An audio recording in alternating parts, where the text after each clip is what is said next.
The light in Queens always seems tired, as if even the sun has grown weary of the shouting that leaks from the bunker house. In that dim, ordinary glow sits Archie Bunker Hat, tilted hands trembling slightly as he counts the change in his pocket. 11 cents.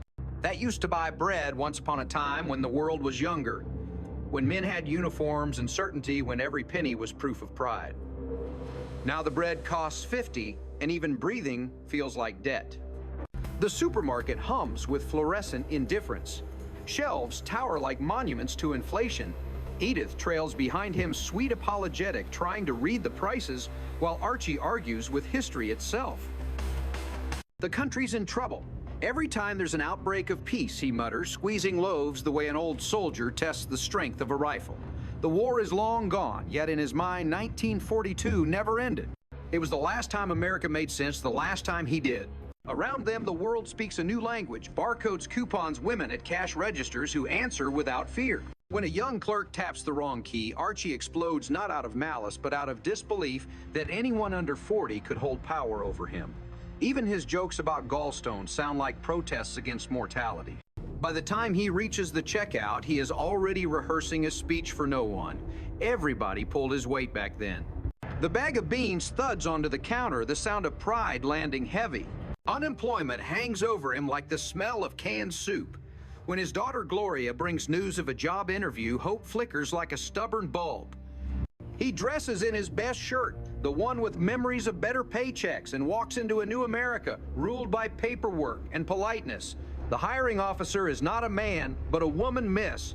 Maloney efficient, sharp-eyed, the kind of professional that Archie's generation never learned to address. His competitor Frank Edwards waits in the lobby, dignified, educated 50-ish, his tie a remnant of dignity.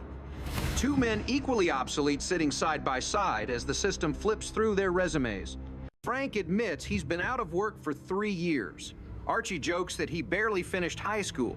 When the woman calls his name, he straightens, suddenly boyish. Inside, the interview turns surreal. Maloney explains that the best janitor is a man lacking in skill and knowledge. Archie grins awkwardly. It's the first job description he fits perfectly. Yet triumph curdles when he learns Frank has been rejected for being overqualified. In that bureaucratic logic, failure becomes virtue. Archie takes the position, but victory feels hollow. Out in the hallway, Frank shakes his hand with fragile grace. Minutes later, a scream echoes through the window. Frank stands on the ledge, the city wind clawing his coat. The office freezes. Archie lunges to the window, his own fear disguised as anger. Don't do nothing sudden, he pleads. But Frank's despair has momentum. Years of rejection have carried him there. The scene becomes theater, tragic and comic, absurd and sacred. Down on the street, a crowd chants jump while Archie leans out into the empty air, shouting about grandsons, about God, about the stupidity of quitting before payday. His words tumble out like prayers rewritten by a blue-collar poet. A grandfather's got to teach the kid how to whistle on a blade of grass. He cries as if memory itself could save the man. Frank hesitates, and in that pause, the two share a mirror of loneliness. Both are terrified of the same thing, not death, but uselessness. When Archie's gallbladder flares, pain pulls him back from the window. Absurdity intrudes again, reminding everyone that mortality can also be ridiculous. Somehow, through pleading an accident, Frank steps back inside. Archie's arms wrap around him, clumsy, desperate human. That night, the hero lies in bed beside Edith. She calls him brave. He calls himself lucky. Their intimacy flickers between comedy and tenderness. He jokes that his pudence is returning, that saving a life has restored his manhood. But the joke turns into a groan. The pain in his side grows sharper. Game called on account of pain, he whispers, and the audience laughs, though the laughter feels uneasy. The next morning, he's in the hospital, stripped of control, surrounded by strangers who speak in technical language and kindness. The hospital is another world, sterile, hierarchical, ruled by women and immigrants. The nurse who greets him speaks with an island accent and the authority of experience.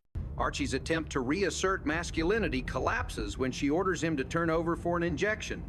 He bargains, cracks jokes, tries to remind her that he fought in the war, but nothing shields him from the humiliation of dependence.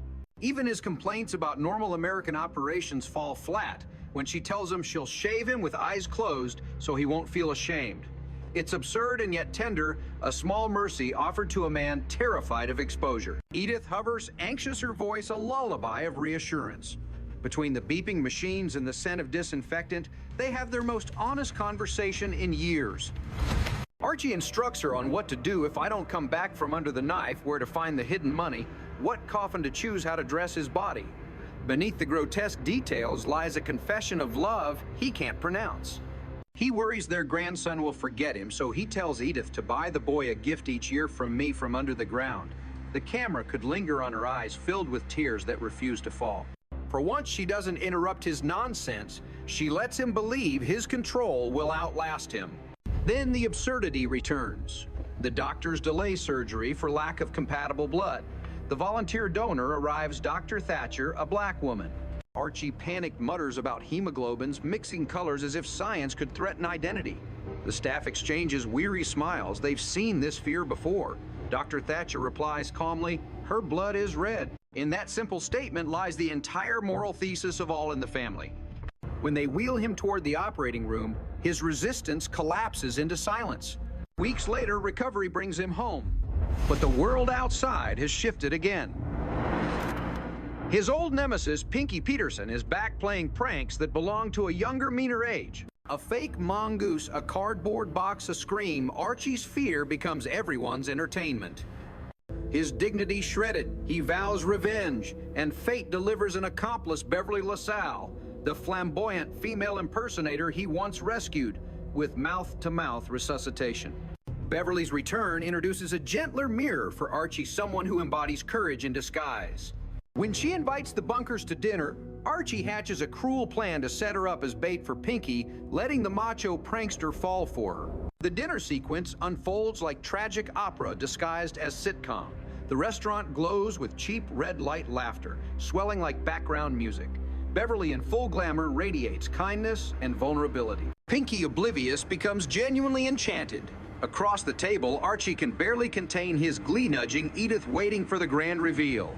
But as the evening progresses, the laughter turns inward. Beverly speaks with grace, Pinky with sincerity, and suddenly the joke no longer feels funny.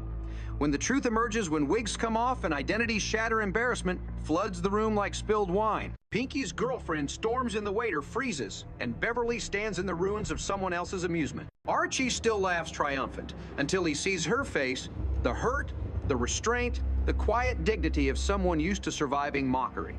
The camera would linger there long enough for the audience to stop laughing. Back home, Edith's disapproval slices deeper than any sermon. "That was a terrible thing to do," she says softly. Archie insists he meant no harm, that it was just a joke, but his voice trembles. Beneath the bluster, shame seeps through. He has confused victory with cruelty, humor with power.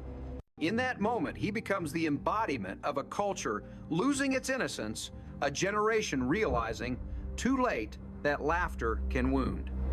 Morning light filters through the thin curtains of the bunker house, cutting pale stripes across the cluttered living room.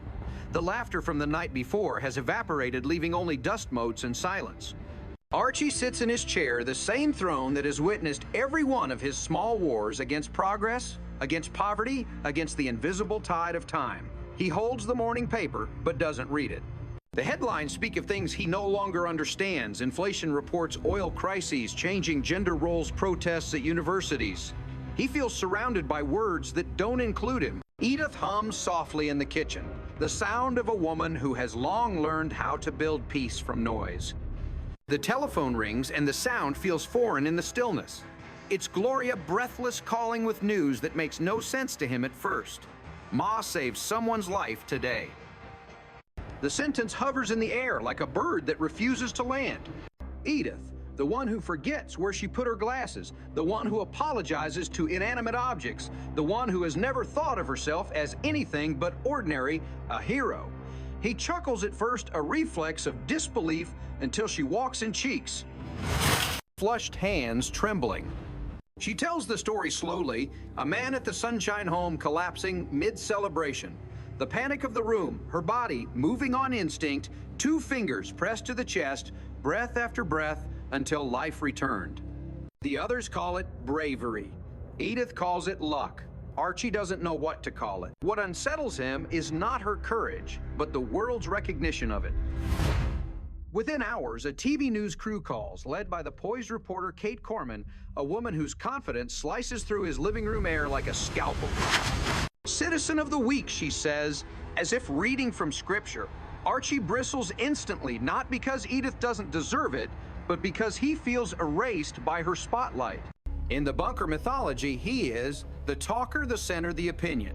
Edith is the echo. Now the roles invert. The crew floods the house with cables and lights moving furniture, ignoring him as if he were part of the wallpaper. He hovers sputtering about lady newscasters and men's voices fit for tragedy, trying to reclaim some fragment of relevance. No one listens. Kate Corman adjusts Edith's microphone, guiding her into the good light.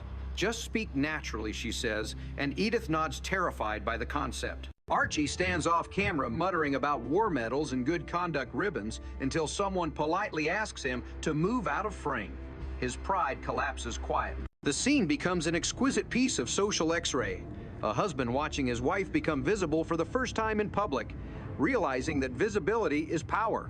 As the rehearsal begins, chaos reigns. The smell of burnt chicken fills the air. The cameraman wipes sweat from his forehead. Archie tries to explain that he fought in Italy and still carries shrapnel where he can't show it. The reporter, half amused, half annoyed, guides the conversation back to Edith. Tell us what you thought at that moment, she says. Edith hesitates, eyes wide, searching for words not written on any cue card. I didn't think, she finally answers. I just helped. The line is so simple that even the reporter stops writing.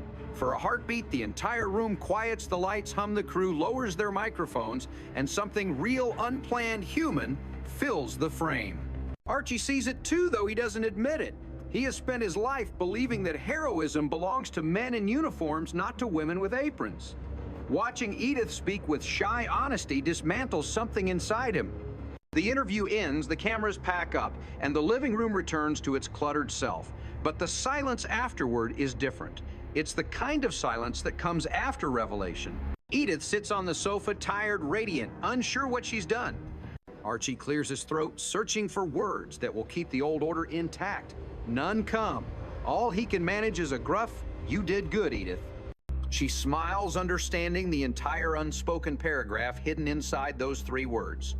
The following days drift by like aftershocks. Neighbors wave, the mailman congratulates her, even the cashier at Ferguson's gives her a free loaf of bread. Archie grumbles that the attention is communist, but his voice lacks conviction. He still insists on calling himself the man of the house, yet everyone else can see that the heart of the house beats elsewhere. What he doesn't know is that Edith's moment of fame has given her something he can't take back: the quiet confidence of someone who has proven her worth, not through argument, but through action. Meanwhile, Archie's own body keeps reminding him of its limits. The scar from surgery aches, fatigue crawls up his spine. He hides it with jokes, pretending gallstones are badges of honor, but at night when the house sleeps, he sits awake, staring at the ceiling. The world outside feels louder than ever, protests on television, changing prices, new languages in the streets. He used to think the battle was against others. Now he realizes the real enemy is time. The humor of All in the Family has always been a mask for grief. Beneath every argument about bread prices or blood types lies the slow mourning of a generation watching its relevance fade. The show's brilliance lies in its refusal to console. It doesn't promise transformation or redemption, only recognition. Archie doesn't suddenly become enlightened. Edith doesn't become a feminist icon. They remain who they are, but the cracks of self-awareness widen. The audience laughs, not because they're superior, but because they see themselves aging in that same worn chair. When Beverly LaSalle reappears later to thank Archie for saving her life, the memory of the failed dinner lingers between them. Yet there's no bitterness in her voice, only gratitude. She greets Edith, first hugs Archie with gentle warmth, and leaves as gracefully as she entered. For a brief instant, he seems humbled, unsure how to react to kindness from someone he once mocked. It's a quiet redemption, not cinematic, just human. He doesn't apologize. He doesn't need to. The apology exists in the silence that follows. Life, as always, resets. Bill's pile-up politics rage on television. Joey the grandson grows another inch. But something in the household rhythm has shifted. Archie still argues about everything. The cost of gas, the softness of bread, the nonsense of women reporters. Yet his tone is softened. There's less venom, more fatigue, and once in a while, even a trace of tenderness sneaks through his sarcasm. Edith notices, but says nothing. She just pours him another cup of coffee the way she's done for 25 years and hums a hymn under her breath. The camera would end the season with that sound. The clink of a coffee spoon, the hum of an old melody, the world outside moving faster than anyone inside can follow. The theme song returns its nostalgic refrain echoing across the living room. Boy, the way Glenn Miller played. Archie joins in halfway through his baritone rough. Edith's soprano wavering their voices, meeting somewhere in the middle. Imperfect, sincere, unguarded. The words speak of a time when girls were girls and men were men, but as they sing, both know those days are gone. The power of the moment lies in their acceptance of that loss. They sing not to bring the past back, but to survive its absence. If a camera were to linger, it would see the layers of America in that small room, the old soldier trying to hold his place in a changing world, the housewife discovering her own quiet authority, the ghosts of factories and front porches and church hymns fading into the hum of a television set. The laughter track would fade too, leaving only the real sound of breathing, uneven humans stubbornly alive. These episodes taken together are less a sitcom than a requiem disguised as comedy. They chronicle the death of certainty, the birth of humility, the uneasy grace of survival. Archie's hospital bed, Edith's CPR, Beverly's poise, the TV lights in their living room, each becomes a symbol of confrontation between the past and the present. The show refuses to decide who wins. Instead, it lets both coexist awkwardly beautifully like two voices harmonizing out of tune. In the end, All in the Family reminds its audience that progress doesn't arrive through revolution, but through small embarrassments, accidental mercies, and reluctant empathy. Archie Bunker will never change entirely, but each time he faces a nurse who ignores his prejudice, a man on a ledge who mirrors his despair, or a wife who saves a stranger with her bare hands, another layer of his armor dissolves. The miracle is not that he becomes enlightened, it's that he keeps living among people who love him enough to keep teaching. The final image could be simple. Archie asleep in his chair, the TV still glowing with the late-night news. Edith turns off the lamp, glances at him with a smile that contains every argument they've ever had, and whispers, "Good night, Archie." The camera pulls back slowly, showing the smallness of their home, the ordinariness of their lives, and the quiet heroism hidden in both. Outside, the city hums. Inside, two flawed souls keep singing their old song against the noise of the future. And that is the genius of these episodes, not in their jokes, but in their refusal to let comedy forget the heart beating underneath. Each line, each quarrel, each absurd misunderstanding becomes a hymn to survival, to forgiveness, to the strange, unbreakable tenderness that binds people who will never fully understand each other. The bunkers endure, and through them, so does America, messy, divided, sentimental, but still reaching clumsily, awkwardly, beautifully for grace.